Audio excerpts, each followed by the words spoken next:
I'll start by saying thank you, Mr. Smith, for that terrific introduction. Very warm words. You do me too much honor. Thank you for everyone, whoever is on the selection committee, I don't know, what, chicken bones or whatever, that selected me to do this. It's a great honor. So, on September 26, 2008, I sat down at my troop headquarters in Baghdad with my company commander, and I received my first real-time, real-world, real-life mission. My commander, he slid a target packet across the table to me, and on it, among other things, was the man's face and his name and the words "kill or capture." Now, it took me 5 years of training and dedication to get to that all-important moment. Only 21 days earlier, I had left the United States, first to Germany and then to Kuwait and then to Baghdad. And the brigade had already been there for several months, doing any number of things, missions daily, engaging the enemy, any number of things that did not include waiting for Lieutenant Ragsdale. But just 7 days prior, I'd taken command of my first platoon, after the previous platoon leader had been fired. And to put things in perspective, it's a little bit like taking a rookie quarterback and throwing him into the Super Bowl after the quarterback's just been benched for failure to perform. So suffice to say, there's some pressure that comes with that. And now, here I was, preparing to ride, to take my cavalry platoon into combat. And I found myself with an eerie feeling. See, after training for years, I realized I was surprised not by how different it was from the training, but how eerily similar it was. See, how many times had I seen a target packet that looked just like that? Exactly the same, but for pretend missions, just like this one. But see, the difference was each time then, this face looking back at me was another soldier, himself pretending to be Al-Qaeda for the sake of training. Many times I knew him personally. And at the end of training, everyone would get up, everyone's wounds were healed, and that exercise, the scenario, would reset for the next platoon to come through and get the training. But now, staring back at me was a photo of a man that I was prepared to kill in just a few hours. A real, live person. A real live mission. And I don't even remember his name anymore, but I will always remember his face and how real it felt. And so I tell all of this to make a point, which is the world is upon you.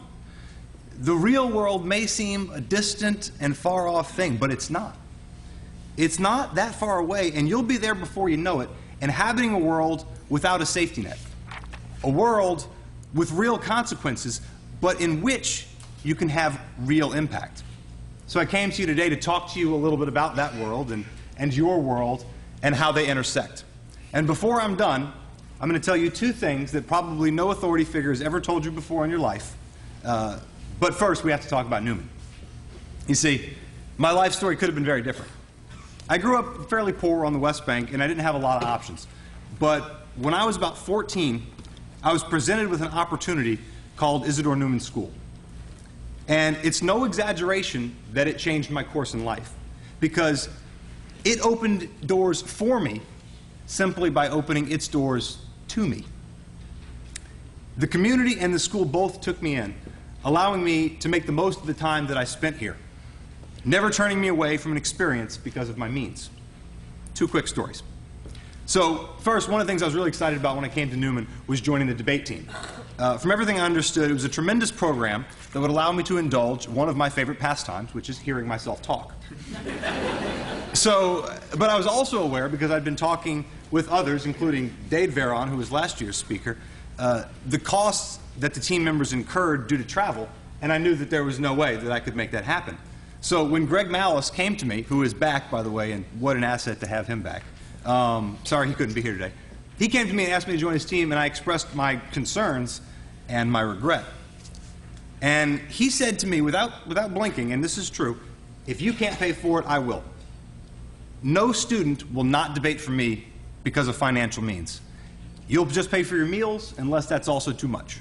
And I was flabbergasted. No, I said, I suppose I can afford the meals, that's fine. I couldn't, but after that display of kindness, I was too proud to ask for more. I ordered a lot of water on those trips. Second story. So the morning of the freshman class trip to D.C., I was loading my bags onto the bus when Coach Brock, the principal at that time, he came to me discreetly, and he offered me an envelope. And in that envelope was $50 cash. And he said to me, look, Bobby, we're going to visit a lot of places. We're going to do a lot of things, there's activities, there's gift shops, and we don't want you to feel left out from what the other kids are doing. And I was really touched. And I took that $50 and I put it in my pocket and I never took it out again, because if you give a really poor kid $50, he's going to take it and pay his light bill, all right? But the sentiment was there, and I never forgot it. See, these stories are but a tiny sample of what I could tell about the gestures of personal and professional kindness from the Newman community. Gestures that led to opportunities for some poor West Bank kid.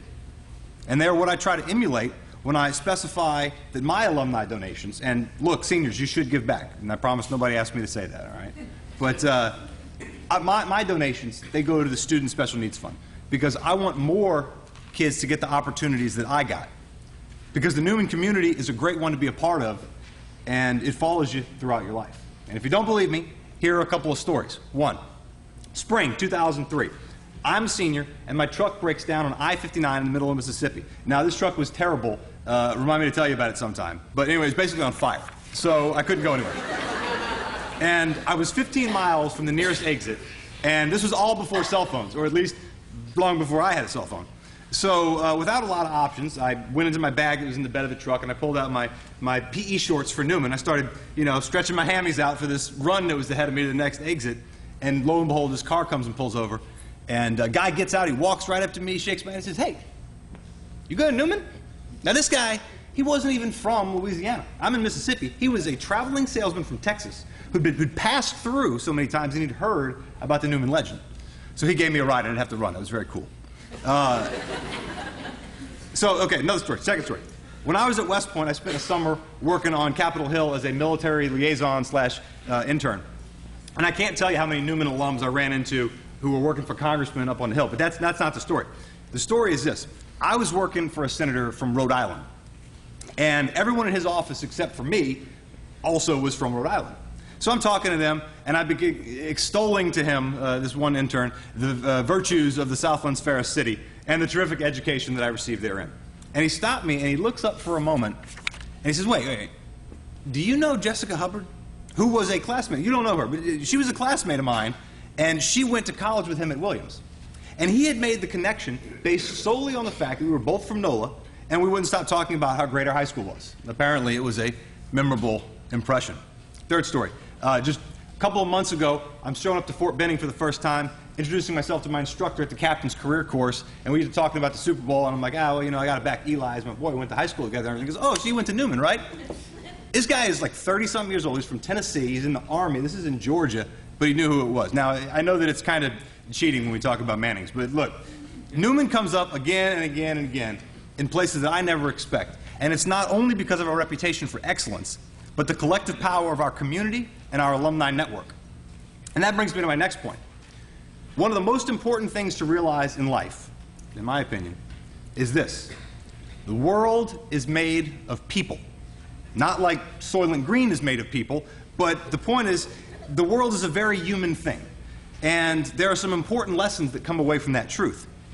One is recognizing that everything we do, or at least everything we ought to do, we do for people. Now, that's readily apparent if you're in, say, the service industry, but less so if you're in a more obscure field like, say, mathematics or chemical engineering or patent law. In jobs where you don't just see the direct results of what you do, or maybe you don't personally know those who benefit from it, it can become easy to detach oneself from the human relevance of it all. Work can become just a paycheck or work for work's sake.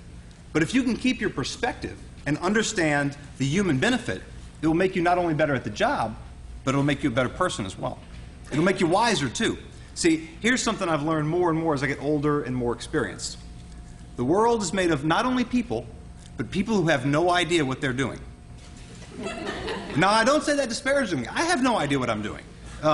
Every time I get promoted or find myself in a new job, I think, wow, I have no idea what I'm doing. And I just hope that I can get along long enough to learn how to do it before I get caught. And I also look around. I look around the people next to me, and I look at my boss, and I'm like, man, they know what they're doing. When I get promoted to that rank, man, I'm going to know what's going on. And then the next thing I know, I get promoted, and I still don't know what I'm doing. And I look closely at my bosses or my peers or whatever, and I realize they don't know what they're doing either. You see, We're all just making it up as we go along, okay? Some people, the adults here know what I'm talking about. It's not just government jobs, okay? Doctors, they guess at what's wrong with you, and then they guess about how to fix you. Lawyers, they guess about what the law means, and then they guess about how to proceed or how to advise. Scientists, they guess about how a phenomenon happens, then they conduct an experiment, and then they guess what the results mean. Teachers, now teachers. Teachers do know exactly what they're doing, and I say that because I am still too afraid of Miss Wilson to say otherwise.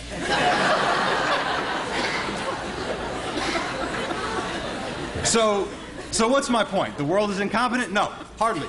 The point is that we all do what we can. We do the best of what we've got.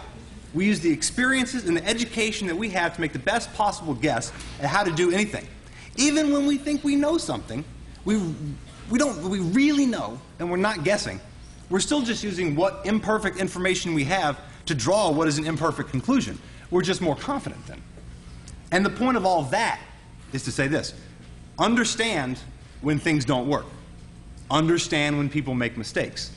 And don't just be sympathetic, but be proactive. Know that when someone, even a professional, even your boss, even the government, especially the government, tells you something, that they might be wrong, and their advice might be wrong, and their facts might be wrong. And account for that in your plan, whatever that might be. And remember, too, that it works both ways. See, one day, most of you will find yourself as someone's boss. First, remember what I said, and don't feel bad when you don't know what you're doing. Second, stay humble, and remember that you don't really know what you're doing. But more importantly, when you lead those that follow you, remember that they don't know either. And they're doing the best they can, usually, and they're going to make mistakes.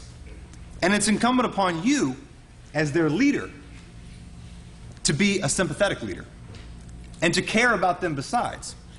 The world is made of people. Some of them will be your people. And it will be your job to care for them, to protect them, to coach, teach, and mentor them. If you want to be a good leader, all that you do should be for them, and not vice versa. Besides, if you're an understanding leader, and you lead with your heart as well as your brain, they'll be much more understanding followers when you mess up. And you will.